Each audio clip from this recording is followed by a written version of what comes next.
고려 도경을 통해 본 국제도시 개경. 고려는 개방적이고 국제적이라고 꽤 얘기를 하잖아요. 그러한 걸 잘 보여주는 책이 이제 고려도경이라고 있어요. 송나라 사람 서공이 쓴 건데, 바로 이 고려도경의 내용을 이해해서 국제도시 개경의 모습을 서로 설명할 수 있으면 좋겠습니다. 그리고 고려도경을 들여다보면 중국인이 고려에 대해서 어떤 시각을 가지고 있는가를 알 수 있고 설명을 할 수 있게 되겠죠.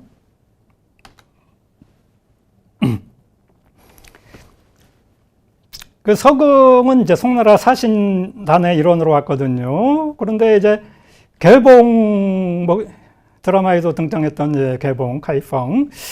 개봉에서 운하를 통해서 그 강남 명주로 내려가요. 영파. 한창 남쪽이죠. 그 다음에 이제 우리나라 이제 서쪽으로 오는 거죠. 바다로. 흑산도, 소해안을 거쳐서 쭉 올라와서 강화도 해협을 거쳐서 바로 예성강, 병난도 항구로 들어와서 개경으로 들어왔죠. 이렇게 먼 길을 택했을까? 바로 올 수가 있지 않나 싶은데요. 황해로 바로 횡단하면. 예, 그런 걸 한번 살펴보죠. 다음 질문을 보고 정답을 생각해 보세요. 송 사람들이 고려로 향해 출발할 때 이용하던 이대 항구는 어디였을까요?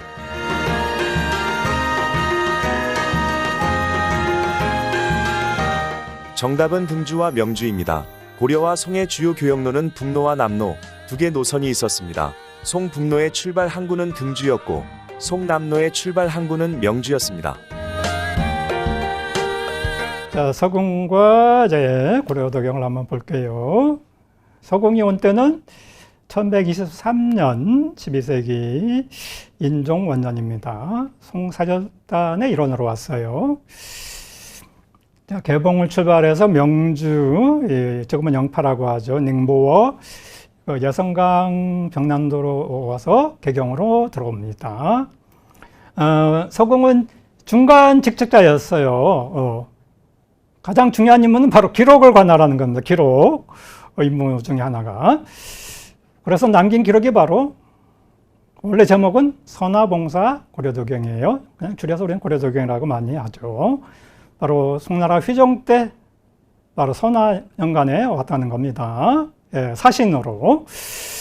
원래 그림이 있었어요. 그래서 도경인 거예요. 도경, 그림. 그런데 아쉽게도 그림은 지금 사라져 버렸습니다. 글만 전해져서. 그림도 남아있으면 진짜 얼마나 좋겠습니까?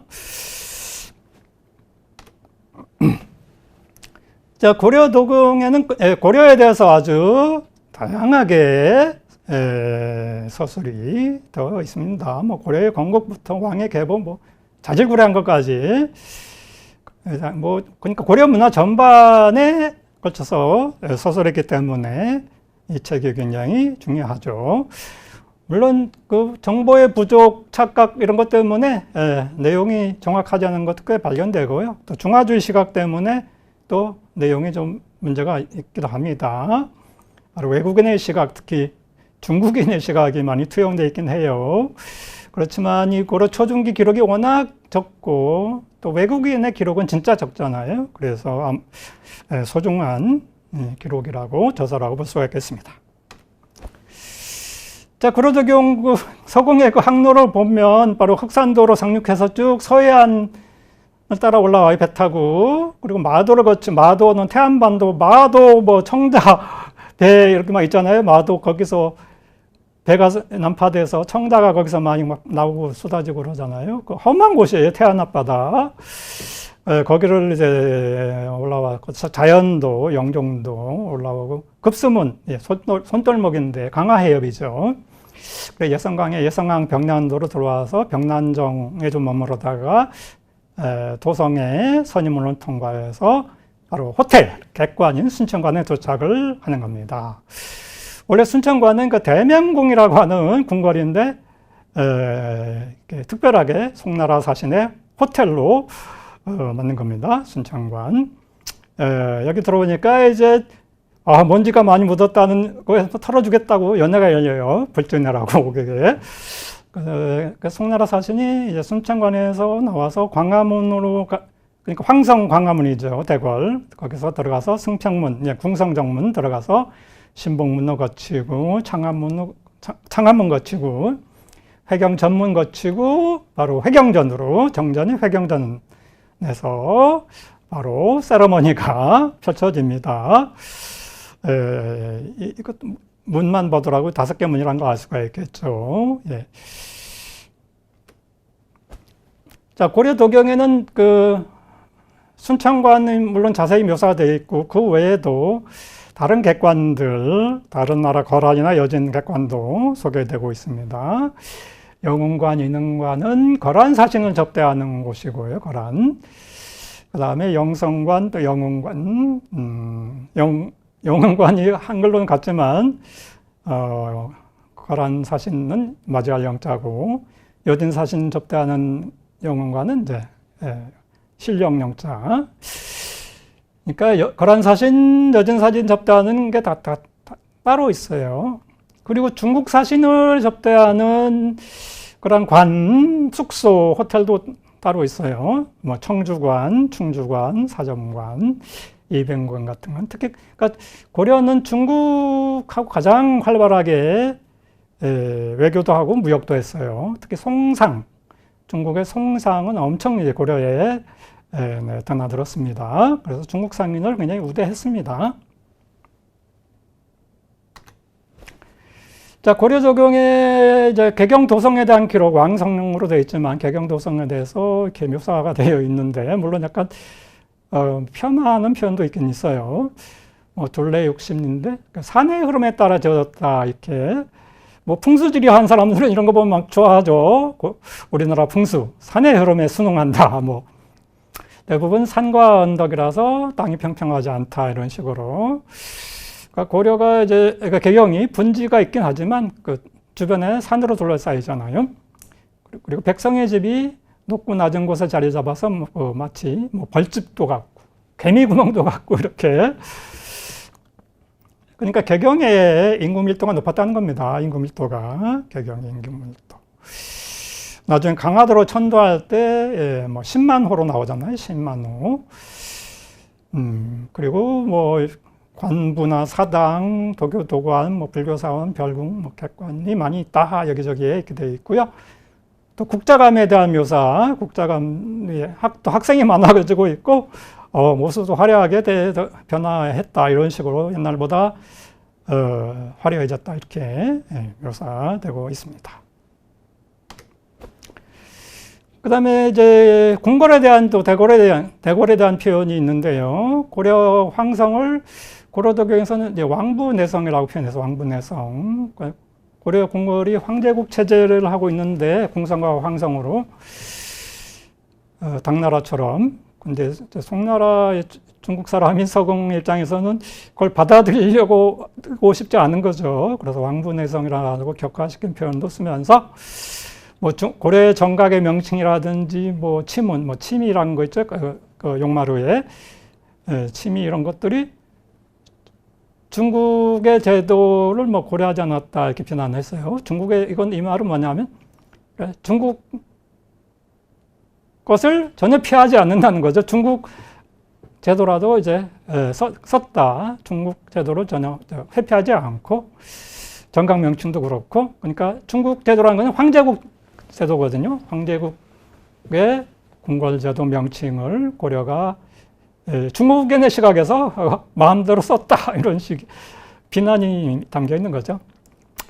그리고 고려의 풍속은 음식은 절약하면서도 궁실 꾸미는 걸 좋아한다. 이렇게 고려 사람들이 궁실, 특히 여기는 궁궐 이런 건축을 집 짓고 잘 집을 멋있게 짓는 걸 좋아한다. 이렇게 표현하고 있습니다. 자, 왕부내성의 중요 관청이 자리 잡았는데 궁성과 황성 사이에 삼성이 자리 잡거든요. 삼성, 또 중추원 이런 게. 상서성은 뭐 규모가 가장 크다고 했고요. 행정부. 그리고 중서성, 문화성, 추밀원. 추밀원은 중추원이라고도 하는데요. 상서성 서쪽에 자리 잡았다고 합니다. 이른바 삼성이 상서성, 중서성, 문화성이고, 그리고 추미론, 제추 이렇게 하잖아요, 고려시대는. 그러면서 고려도경에서는 관부의 이름을 오랑캐연으로 처음에 지었다고 막 합니다. 그러다 점차 중국의 명칭을 사용했다, 이런 식으로 좀 비하하는 거죠. 오랑캐언어란 말이 고려의 언어란 거죠. 고려의 언어로 어쨌다가 좀 중국 것도 사용한다, 이런 식으로. 중국인의 시각이 담겨 있는 거죠. 그 다음에 청영각과 보문각에 대한 내용도 소개되고 있습니다. 보문각, 청영각은 고려 중기 예종 때 만든 거예요. 궁성 안에. 보문각은 송황제 조서를 보관했고, 직서. 청영각은 뭐 역사서, 중국의 제자백과 있잖아요. 제자백과 책을 보관했다고 하는 게 되어 있습니다. 그러니까 청영각과 보문각, 이게 이른바 내각 정치, 이 청영각이 이제 이른바 내각이거든요. 예, 우리나라 내각 정치의 기원이라고 볼 수가 있습니다. 조선시대 같은 규장각과 유사한 거죠. 장령전은 건덕전 동문 안에, 건덕전이 이제 천덕전이 바뀐 건데, 제2정전으로 쓰이는, 장령전에서는 고려왕이 사신의 소개서를 미리 받는 곳이다, 이렇게 돼 있어요. 예. 그래서, 그리고 또 중국 상인이 올리는 물건도 있어 받았다고 합니다. 그래서 장령전은 좀 뭔가, 고려의 국제적인 성격을 보여주는 정각인 것 같아요, 이렇게. 사신 소개서도 받고, 중국 상인 올리는 물건도 받고, 그럼 또 선물도 이제 내려야겠죠. 예. 고려도경에는 종교시설도 많이 언급이 되어 있습니다. 뭐 도교 도관도 언급이 되어 있습니다. 이제 그 보건관이라고 하고 보건궁이라고 하는 건데요. 이거는 고려에 처음으로 생겨난 도관이에요. 도교 도관. 예, 이건 송나라 영향을 받은 거죠. 송나라 휘종이 도교 황제잖아요. 예, 송나라 영향을 받은 겁니다. 불교 사원도 많이 여러 개 언급했는데 특히 안화사, 예, 전국 안화사는 여기 송황제의 친필이 보관돼서 서궁 사절단이 인사하러 갔죠. 예, 안화사 차찰의 편액은 송태사 채경이 작성했고 또 무량수정과 능인전의 편액은 휘종이 하사한 친필이라고 합니다. 송나라 태사 채경은 신법의 계승자죠. 왕안석의 이른바 송나라 그 신법당 신법 왕안석 그 계승자가 채경인데, 근데 뭐 유학자들은 채경 때문에 송나라가 망했다 이런 식으로 비난도 많이 합니다. 유학자들은. 근데 흥왕사에는 이제 신종이 하사한 송신종이죠. 불화가 있고, 철종이 하사한 송철종이 하사한 또 대장경도 흥왕사에 있다고 합니다. 흥왕사는 뭐 고려 문종 대각사 의천 아버지 문종이 창건한 고려 최대 사찰이 이제 흥왕사죠. 뭐 다양한 이제 종교 시설이 언급이 되고 있습니다. 고려도경의 내용에서 또 시전에 대한 언급이 있어요. 광화문에서 십자거리 사이에 시전이 있다고 그러고, 경시사란 관청은 시전 담당하는 관청인 거예요. 또 광화문에서 송나라 객관, 순천관까지도 시전 비슷한 게 있다고 되어 있고요. 근데 이제 서궁은 좀 이게 다 이런 시전처럼 보이는 게 회랑도 있고 막 그런데 저게 다 가짜일 거다 이런 식으로 폄하하고 있습니다. 뭐 시장도 임시시장 같고 뭐 화폐 제도도 없는 것 같다고 막 그러고. 예. 근데 고려에는 이미 동전이 발행돼서 유통되고 있었습니다. 예, 대각사 의천의 건의 그리고 용관이 책임자로 동전을 만들었죠. 또 이제 고려도교에서는 중국 사신이 방문할 때 이제 대시가 이루어진다 이렇게 큰 시장이. 그러니까 중국 사신이 오면 많은 또 물건들이 오니까 또 시장이 형성되는 거죠. 자, 이런 것을 통해서 고려의 국제성을 엿볼 수가 있습니다. 자, 고려도경 내용 중에 도자기에 대한 얘기도 있습니다. 회경전, 건덕전, 뭐 이런 공식 모임에 공예품들, 은으로 만든 짐승향로라든지, 또, 사양을 사른다고 되어 있고, 뭐 그러네요. 비싼 것들이겠죠. 침향, 전단향, 용례향, 예, 다 거의 다 수입품이라고 보면 되겠습니다. 도자기 향로에 대해서 아주 이제 비색이라고 고려인은 푸른 것을 비색이라고 한다.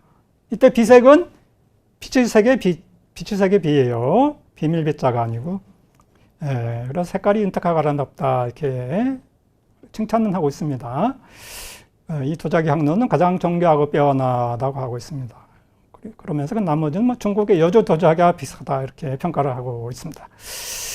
그래서 고려 청자, 비색 청자, 비치색에 대해서 기록으로도 확인을 하고 있고요. 이러한 도자기 향로, 이런 모습의 도자기 향로는 지금 유물로도 거의 확인되는 거죠. 자, 순천관에 대한 예상도를 제가 한번 그려봤어요. 순천당 뭐 이렇게 기록을 통해서 고려도경에 문은 이렇게 세 개로 되어 있고요. 문은 들어오면 여기 정청, 여기서 행사를, 세레머니를 좀 많이 하겠죠. 그리고 뒤에 이제 여기 쉬는 곳, 쉬고 이제 잠자고, 뒤에 또 이렇게 정자도 있고 이런 식으로 되어 있고요. 지금 개성고려박물관이 바로 고려전기의 순천관, 여기가 순천관입니다. 이 순천관이 원래는 대명궁이었다가 여기 순천관 호텔로 쓰이다가 송사의 호텔, 고려 말에는 이제 성균관으로 바뀌는 거죠. 자, 서궁의 고려도경을 보면 어떻게 이제 송사절단 해로를 통해서 왔는가 실감나게 볼 수가 있고, 중화주의적인 시각이 많이 비판적으로 보긴 봐야 되지만, 그래도 고려와 개경에 대한 정보가 많이 있기 때문에 귀중한 거고요. 고려의 국제적이고 개방적인 면모를 엿볼 수 있게 하는 귀중한 책이라고 볼 수가 있겠습니다.